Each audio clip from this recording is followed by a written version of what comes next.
I'm David Dinwoodie, Vice President of Leadership Solutions at the Center for Creative Leadership. CCL's mission is to advance the understanding, practice, and development of leadership for the benefit of society worldwide. With that in mind, we've developed this series on leadership, where I have the privilege to sit down with people who've distinguished themselves as outstanding leaders. We hope these interviews provide an opportunity to learn from these people, the challenges they've faced, the success they've celebrated, and the factors they believe to be critical to being a successful leader in today's society. Today I meet with Fernando, Minister of Health of Peru, Admiral of the Peruvian Navy, founder and previous president of Centrum Business School. Fernando, it is delightful to be here. Thank you very much, David. Yes. For me, it's a pleasure to have this interview with you. Excellent. So we'd like to learn about your experience as a leader. Could you tell us a little bit about your journey and how you evolved in leadership? I was raised in a very conservative family. My father Italian, my mother Peruvian. Mm-hmm. I had two sisters, 15 and 13 years older than me. I was born 13 years after my youngest sister. That gave me a type of solitude. But my family was very well conformed, a very Catholic family with values, principles, discipline. No, I was educated with La Salle brothers in Lima. And then I entered into the Naval Academy. I think that the best, I will, making an analysis of myself, I will say that discipline is a very important trait for a person. Values, second. You have to be very, very solid, supported by values, no? Ethics, law. You have to follow the rules, no? You have to work hard. Nothing falls from heaven. Nothing. Only the God desires. But at the end, I will say that very disciplined, very well supported by values, hard work. You have to study to prepare yourself. You have to have a vision of yourself. What do I want to become in 5, 10, 15 years? That was very important in my life. To be an example for others, to teach others. That is quite important. You cannot be selfish and to keep for yourself all your knowledge. That is not to contribute with the improvement of the system. You need to teach persons in order them to be better than you. That is your obligation. And not only one. If you are one, being well educated, and if you have this going down to 20 persons, those 20 will go everyone to another 20, and that will be an improvement of the system, which is life.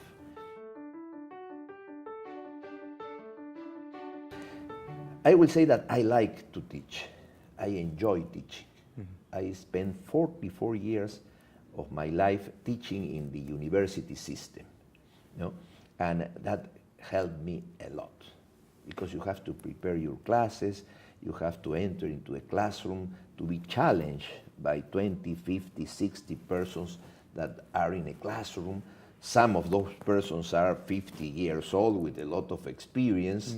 No? At the beginning, I teach engineering, but as I move up the ladder, I start teaching management, business administration to people sometimes older than me. Yeah. And that gives you a lot of resources in order to react quickly to any questions that are being posed.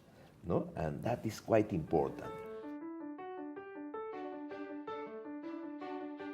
I have, I will say, two majors in my life, no? Strategic management and leadership skills. Right. No? Those are very complementary because what is a leader? A leader is a strategic-minded person. That is, for me, the best definition. It's not mine. Many authors say so. If a leader is not a strategic-minded person, it's not a leader. Strategic and leader long-term. Right. You cannot change organization. You cannot make a transformation of an organization in 1 year. You need 3, 4, 5, probably more years. Mm-hmm. And this is a couple of requisites, no?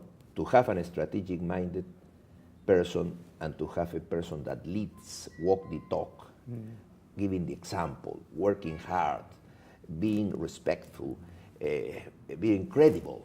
Right. If you're not credible, you are not going to be a leader. Right. That is a sine qua non condition for a person to be a leader, having a strategic-minded person and also leading the group, being followed because your attributes and your behavior. You have to be participative. You have to teach your people. You have to lead your people, but transformation, the organizations. We cannot live as in 1950. We have to live as in 2050. If we live nowadays as if we were in 2050, the world will be different. Those are leaders. Those are the best leaders. Those that look the future as the current situation.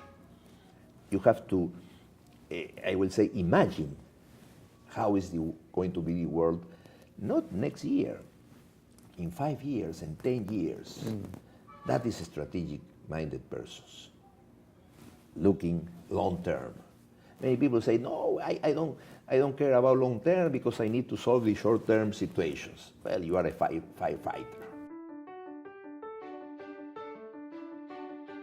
I will say, know yourself. Know yourself very well. Make an internal X-ray of your person. Let the iceberg go up, not to be shadowed by the water, no? And tell yourself, watching yourself at the mirror, what I want to be. Right. What do I want to be? No? And that is important. People say, I didn't do well because that. Always we claim others, our mistakes, not our mistakes, by it's the fault of others.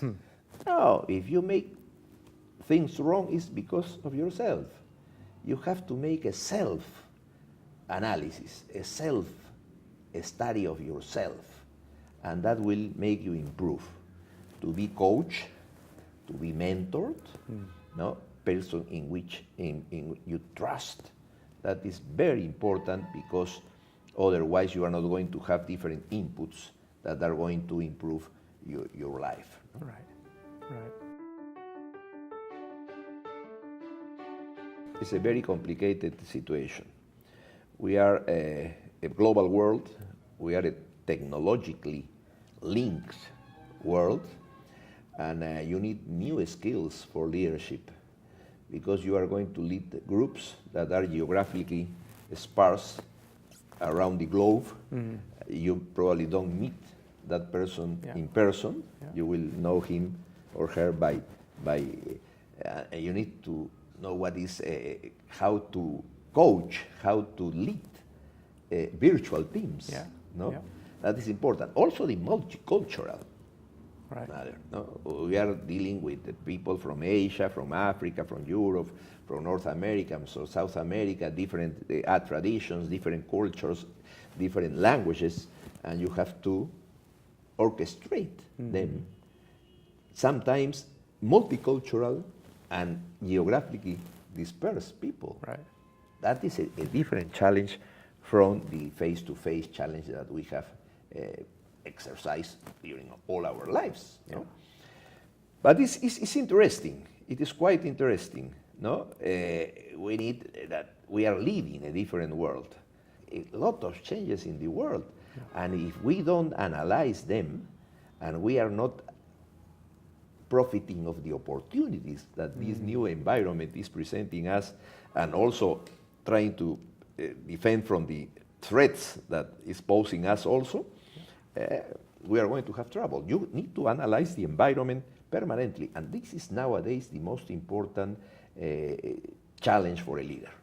How to analyze the environment and how to make decisions in this changing environment. Fernando, thank you very much. It's been a fascinating thank you very interview. much. It's been a pleasure to have you with you, David, and allow me to share with you these experiences. Thank you very much. Thank you, David.